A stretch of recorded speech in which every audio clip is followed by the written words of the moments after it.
The Arizona Wildcats lose out on 5-star in-state recruit Cameron Williams to Duke. Let's talk about it. We're going to break it all down here on the AZ Wildcats pod. Don't go anywhere.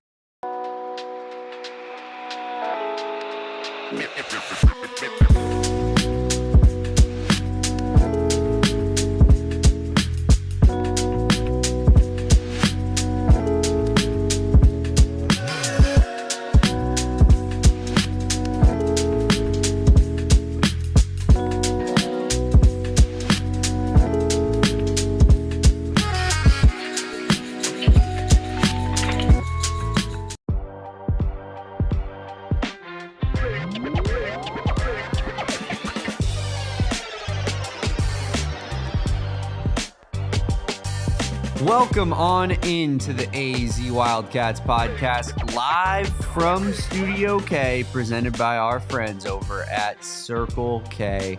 And Kevin, honestly, I think we probably should have gotten the Lost music cooking for this one. Probably. It feels like a bad omen on a game day. It does feel like a bad omen on a game day, but it also is just kind of bad, negative vibes in general because Arizona unfortunately misses out on the elite prospect that is Cameron Williams, who commits to Duke over the Arizona Wildcats. Seems like it was essentially down to those two teams. He makes the move across country, decides that going to Duke and playing with as many 5-stars as possible is the best route for him in his college career. And, you know, probably gets a fancy little NIL package to boot, Kevin. But number 4 player in the class was probably the biggest commit for Arizona, and Tommy Lloyd left in the 2026 class just in terms of what they were really pouring their resources into from a recruiting standpoint.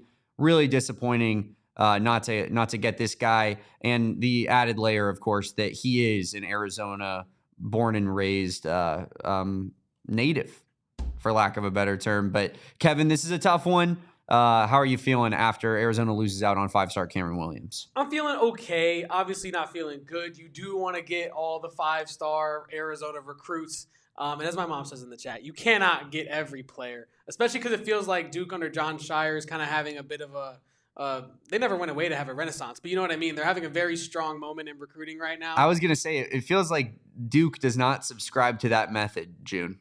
No, yeah. Duke says, no, we in fact can get every player, and we will. Yeah, watch us. And they're very good at just that. They have the highest recruit off the board officially right now, as you know, Tyron Stokes and Jordan Smith have not officially committed. And this is also the 3rd straight class that Duke has landed a top 3 prospect. So while they can't get everybody, no one can actually get everybody. They do get the vast majority of the top end talent, and for good reason, right? It makes sense. That's an elite program. People believe in Jon Scheyer. And it feels like, and this has kind of been started to be talked about a little bit within some circles, that if Tommy Lloyd can have some real postseason success in March Madness, people will start talking about him a lot differently than they do now. And maybe the recruits start to flow in then. And they're flowing in now. But I'm saying maybe Tommy Lloyd can put himself up in that upper echelon of guys that become truly automatic with the top talent. But yeah, this is a really strong moment for Duke. Arizona, the options are, you know, not limited, I would say. They do have a lot of options now in the transfer portal. I know Tommy Lloyd is kind of almost, I wouldn't say spoken out against, but he said that he's kind of going away from the transfer portal a little bit now that the COVID guys have lost their eligibility. So that does feel kind of like a bit of a blow. And also you can't pair the twin Cam engine together with Cam Holmes and Cameron Williams. That's a bummer. The content would have went crazy. So overall, I'm not feeling great, but it's not the end of the world at all by any means.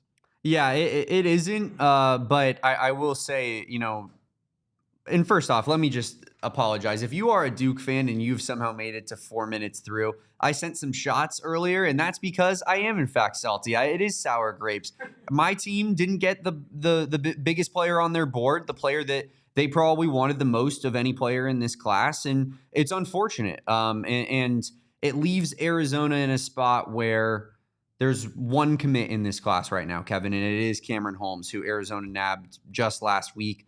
I'm not saying it's late in the process. There are still a good amount of players available, but what's kind of odd is I think there aren't a lot of targets from the Arizona standpoint that are at least known to the public, right? Because Tommy Lloyd and his staff, they seemingly like to focus in and hone in on like a handful if they have that many spots. Like they like to pick and choose a very, very small amount of players that they put their recruiting resources into.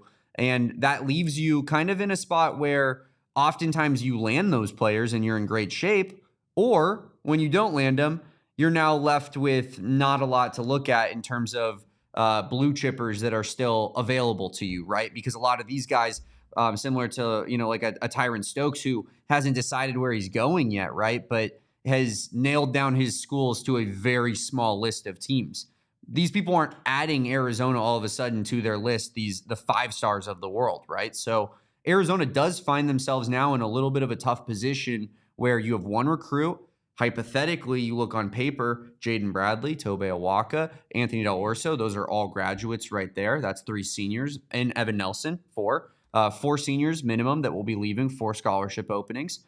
Then you factor in, of course, Koa Pete, Braden Burries, that's 6. And then you have potentially Dwayne Aristotle and Ivan Karchenkov, which can make it 7 and 8. That's a lot of spots to fill, Kevin. And you got one of those spots currently filled. Any room for concern for Arizona fans? Or I know you just said that you're feeling all right, but like, where do we go from here? Are we going to see Tommy Lloyd maybe start, focusing on maybe some more higher quality 4-star recruits and start getting involved in some of those processes right now late? Or do you think that this is just going to have to be a transfer portal season? I think it's going to kind of be a mix of both, Damon, to where recruiting wise, I think he's going to have to focus on the high level 4 stars because, like you said, there's only but so many elite 5-star recruits. There's only 5 top 5 guys. There's not an infinite amount of top 5 guys just floating around in the ether out there for Arizona to now go scoop up. But I do think there's a couple of routes here, and this is kind of why I'm not as worried. When you ask me if there's room for concern, there's a lot of room for concern because as you outlaid, there's a ton of empty spots on next year's roster and nothing is guaranteed in this kind of era of college basketball. You don't know who's going to have a second year here. You don't know who's going to potentially return. You might have to get a double-digit amount of guys in next year. You might have to fill that many spots.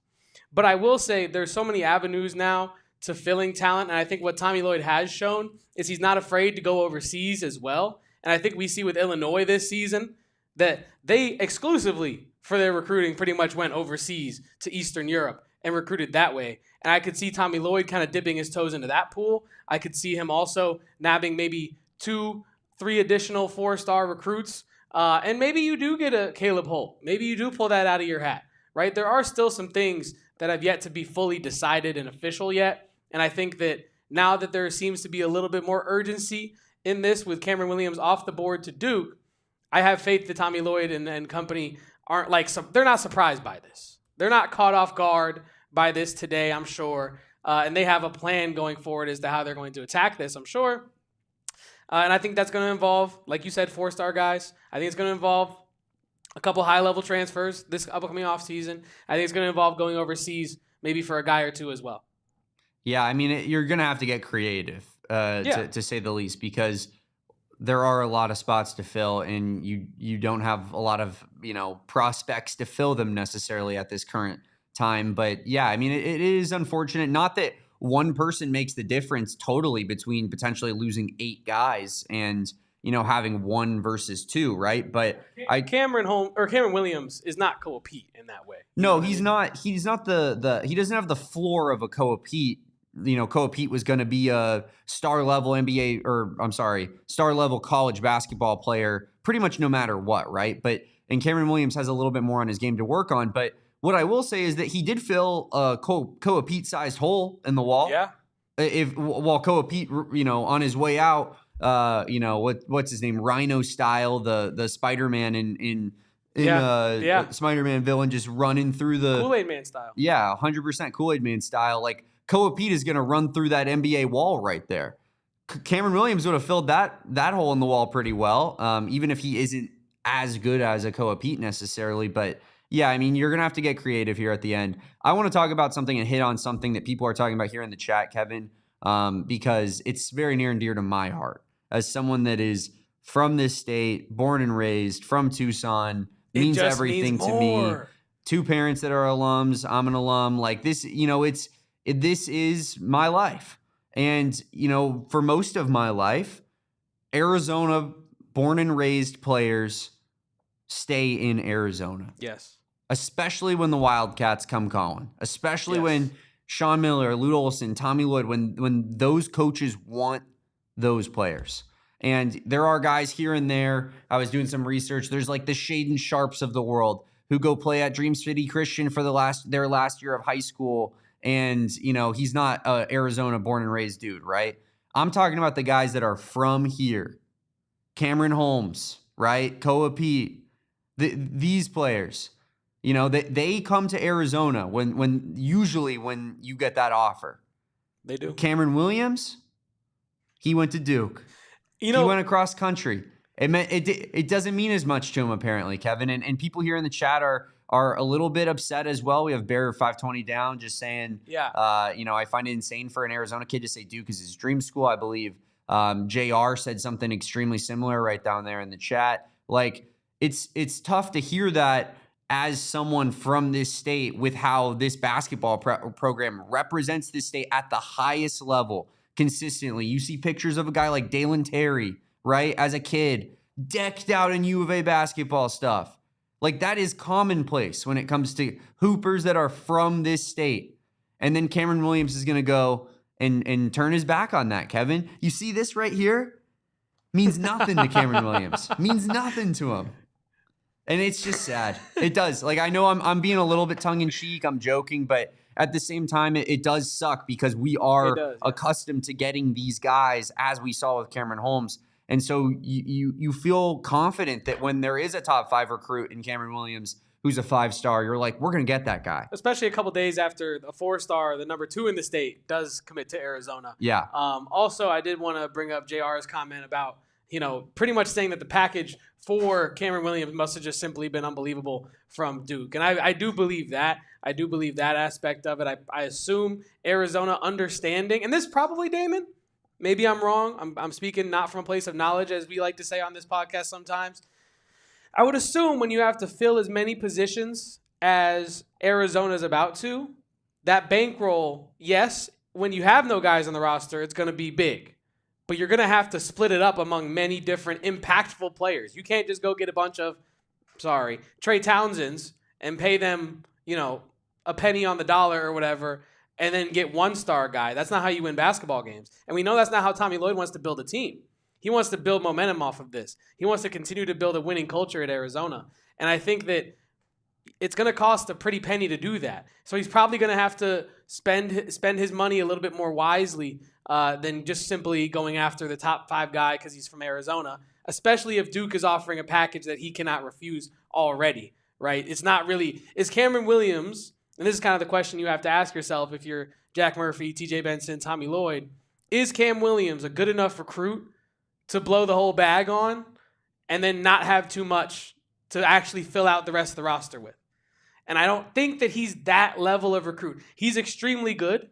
I'm not trying to downplay his talent just because he didn't go to Arizona. He's a very good player. And the best part about him is that he's only gotten better within the last 6 months. He's gone from a top 30 recruit to a top 5 recruit in the space of a summer. So I'm not trying to downplay his skills. But what I am saying is he a program-changing kind of recruit?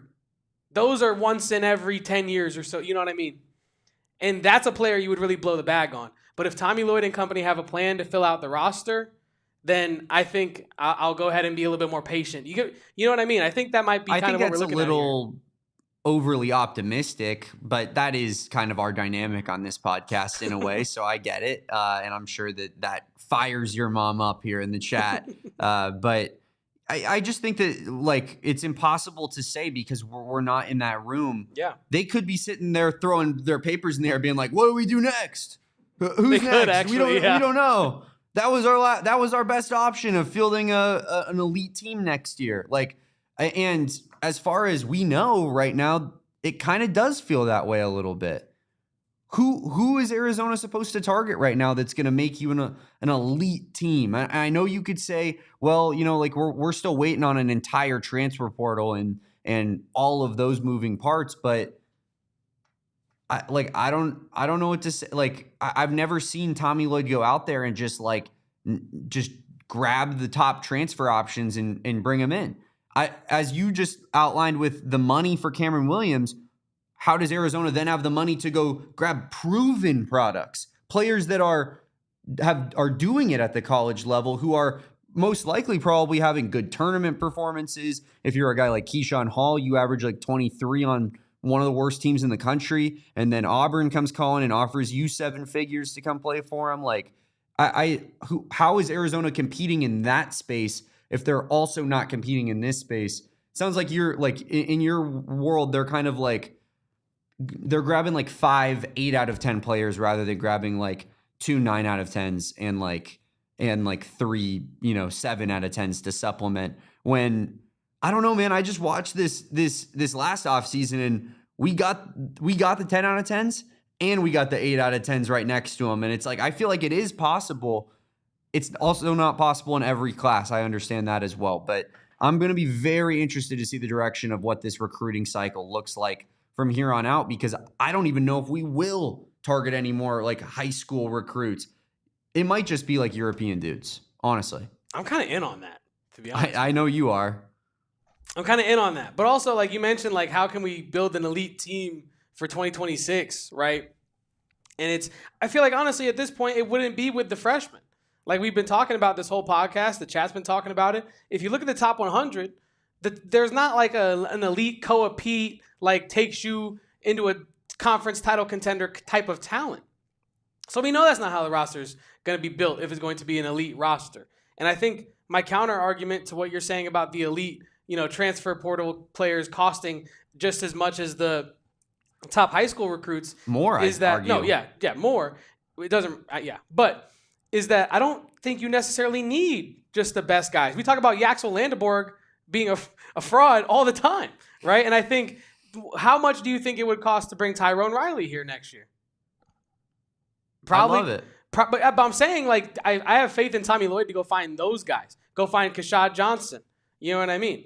I think Bradley. Jaden Bradley's totally, his biggest hit on the transfer portal in terms of like getting a guy who, obviously Alabama was a big program. He was a big time recruit out of high school, but he wasn't like insanely coveted out of the portal, right? Yes. Because obviously he wasn't, or else he wouldn't have been a backup point guard at Arizona. He would have been a starting point guard somewhere else. And Tommy Lloyd found him, got the blue chipper, brought him in, sold him on the vision of the program, and then he earned his spot as, one of the best players on the team. You need to find guys like that, essentially, if you want to field a competitive team next season. Yeah, and I think they have the capability to do that. I think that is, you haven't really seen Tommy Lloyd outside of a Caleb Love go out and get the absolute tip top of the transfer portal guys. But he really hasn't had to do that, right? And I think you have a guy that we all loved and all thought we wanted another year of if we could have with Kashad Johnson because he's such a good fit. Same thing with Jaden Bradley.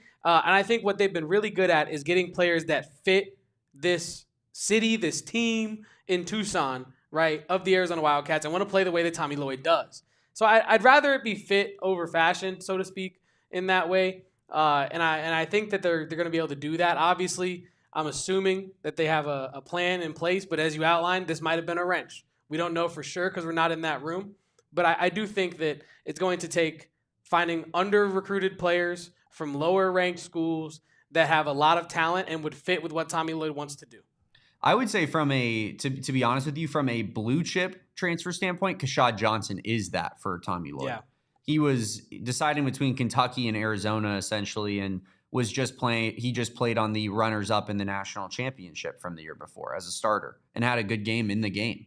Like that for me is proof that Tommy Lloyd can get the job done when it comes down to going toe to toe with a big time program like that. But that's probably the only time we've really seen that play out since the transfer portal has really been a thing. I do think that, there is a model for the Jaden Bradleys, the Pella Larsons of the world, right? Guys that were maybe a little bit undervalued that you can get some development out of.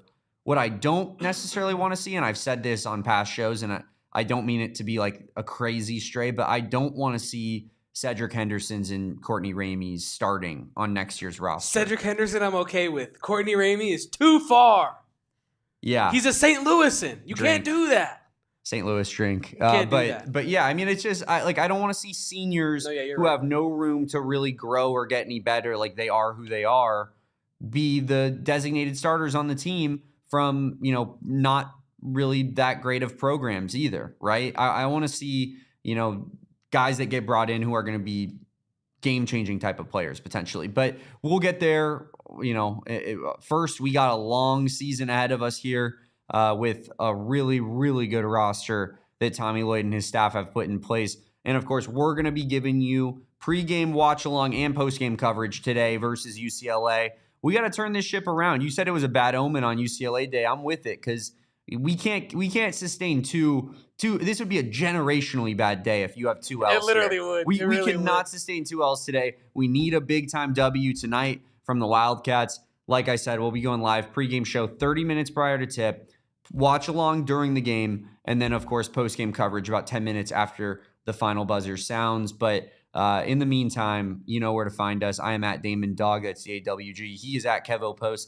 That's KEVOPOSTS. Kevin, do we have any last second thoughts before we get out of here today? Yeah, one real quick thought, and I did want to address our friend Noren's comment here that says, well, we do have 2 6'11" guys waiting to play next year. Not saying that they are uber talented, but Tommy will be fine. And I tend to agree with that sentiment. And I also wanted to rip a little joke here of that Bryce James is potentially redshirting. Oh, my God. And, when you have the son of the GOAT on your team, you're going to be fine. So ultimately, let's just lay back. Forget about Cameron Williams. Stay over there. Stay on that side. You switched up. Stay over there. Who does Strive for Greatness have on their AAU team this year? Hey, Bryce got him on speed dial. That's what I'm wondering. Hey, genuinely, the real question is who's signed to Clutch? Correct. Who is signed to Clutch? Koa Pete. But yeah, I think that makes you think. I do think CD Gay, Mobile what. I'm excited about the potential of those 2 players, and also Bryce James. He's on the team.